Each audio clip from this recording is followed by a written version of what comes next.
میرے دوستو، عزت ہر ایک کو چاہیے۔ یاد رکھیں کہ عزت حاصل کرنے کے لیے انسان اپنا مال، دولت، پیسہ سب کچھ خرچ کر دیتا ہے، لیکن پیسے اور دولت کے لیے عزت کو داؤ پہ نہیں لگاتا۔ اب عزت حاصل کرنے کے لیے ہمیں کیا کرنا چاہیے؟ تو عزت کیسے حاصل ہوگی؟ اس کے لیے میں آپ کو 2 مجرب وظائف بتلاؤں گا، لیکن اس سے پہلے میری اس بات کو آپ غور سے سنیں۔ اب یہ جو عزت ہے یہ کہاں سے ملے گی؟ جس کو حاصل کرنے کے لیے انسان مال بھی لگا رہا ہے، پیسہ بھی خرچ کر رہا ہے، دولت بھی خرچ کر رہا ہے۔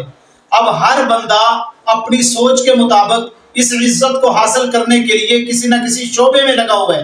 مثال کے طور پہ اب ڈاکٹر جو ہے وہ اس لیے ڈاکٹر بن رہا ہے کہ میں ڈاکٹر بنوں گا تو مجھے عزت مل جائے گی، اور انجینئر جو ہے وہ اس لیے محنت کر رہا ہے اگر میں اس عہدے پر فائز ہو جاؤں گا تو مجھے عزت مل جائے گی۔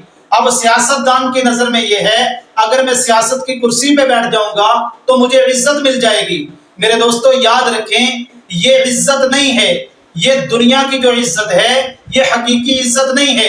آپ اس کو ذرا اس بات کے اوپر غور کریں، یہ بات آپ کو سمجھ آ جائے گی۔ مثال کے طور پہ یہ جو سیاسی پارٹیوں کے لیڈر ہوتے ہیں، یہ کینڈیڈیٹ ہوتے ہیں، یہ آپ کے پاس آتے ہیں اور آپ ان کا احترام بھی کرتے ہیں، ان کی عزت بھی کرتے ہیں، ان کو جو ہے ویلکم بھی کہتے ہیں، ان کو کھانے بھی کھلاتے ہیں۔ آپ ایمانداری سے بتلائیں، یہ ساری جو آپ ان کو عزت دے رہے ہوتے ہیں یہ آپ اندر سے دے رہے ہوتے ہیں، دل سے دے رہے ہوتے ہیں، یا اوپر سے ان کی عزت کر رہے ہوتے ہیں؟ تو میرے دوستو یہ ساری عزت جو بندہ کر رہا ہوتا ہے یہ دل سے نہیں کر رہا ہوتا۔ اس لیے جب یہ چلے جاتے ہیں تو بعد میں ان کو گالیاں دیتے ہیں، ان کو گلے شکوے کرتے ہیں اور کہتے ہیں یہ تو ہے ہی ایسے۔ اب یہ حقیقی عزت نہیں ہے۔ حقیقی عزت کیا ہے؟ اللہ تبارک و تعالیٰ قرآن مجید کے اندر فرماتے ہیں ھذا صراط علیہ مستقیم۔ لوگو اگر تم عزت حاصل کرنا چاہتے ہو، تم مقام حاصل کرنا چاہتے ہو، تو یہ ہے وہ راستہ جو میری طرف آتا ہے۔ میرے راستے پہ چلو گے تمہیں عزت بھی ملے گی، تمہیں مقام بھی ملے گا، تمہیں شہرت بھی ملے گی۔ اب اللہ کا راستہ کیا ہے؟ اللہ کا راستہ اللہ اور اللہ کے رسول کا راستہ ہے۔ اگر اللہ کی مانیں گے، اللہ کے رسول کی مانیں گے، اس کو مان کے چلیں گے، اس کی وجہ سے اللہ آپ کی دنیا کے اندر بھی عزت عطا فرمائیں گے اور آپ کو آخرت کے اندر بھی عزت عطا فرمائیں گے۔ میرے دوستو اس لیے اللہ تبارک و تعالیٰ اپنے بندے سے عزت کا مطالبہ کرتے ہیں۔ فرمایا من کان للہ کان اللہ لہ، جو اللہ کا ہو جاتا ہے ساری مخلوق کو اللہ اس کا بنا دیتے ہیں۔ اگر وہ اللہ کے حکموں پہ چلتا ہے ساری مخلوق کے دلوں میں اللہ اس کی عزت ڈال دیتے ہیں، ساری مخلوق اس کی عزت کرتی ہے، ہر چیز اس کی عزت کرتی ہے۔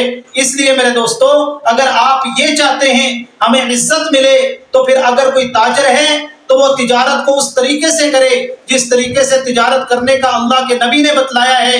اگر کوئی ڈاکٹر ہے تو وہ ڈاکٹری خدمت خلق کے جذبے سے کرے۔ اگر اس ترتیب سے وہ دنیا کے کام کرے گا اللہ اسے دنیا میں بھی عزت عطا فرمائیں گے، آخرت میں بھی عزت عطا فرمائیں گے۔ اب اگر کوئی بندہ دنیا میں عزت حاصل کرنا چاہے تو اس کے لیے 2 مجرب وظیفے میں آپ کو بتلاتا ہوں۔ پہلا وظیفہ یہ ہے کہ آپ نے ہر نماز کے بعد 11 مرتبہ اللہ تبارک و تعالیٰ کا ایک نام ہے صفاتی نام، یا معزو، اے عزت دینے والے، ہر نماز کے بعد 11 مرتبہ اس کو پڑھنا ہے۔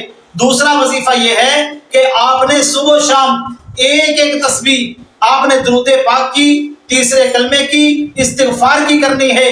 میں نے اپنے اکابرین سے سنا ہے کہ جو بندہ ان 3 تسبیحات کو صبح و شام پڑھنے کا معمول بنا لیتا ہے اللہ اس وقت تک اسے موت نہیں دیتے جب تک اسے اپنا دوست اور اپنا ولی نہ بنا لیں، اور جس کو اللہ اپنا ولی اور دوست بنا لیتے ہیں اللہ ساری مخلوق کے دلوں میں اس کی محبت اور عزت ڈال دیتے ہیں۔ اللہ ہمیں عمل کرنے کی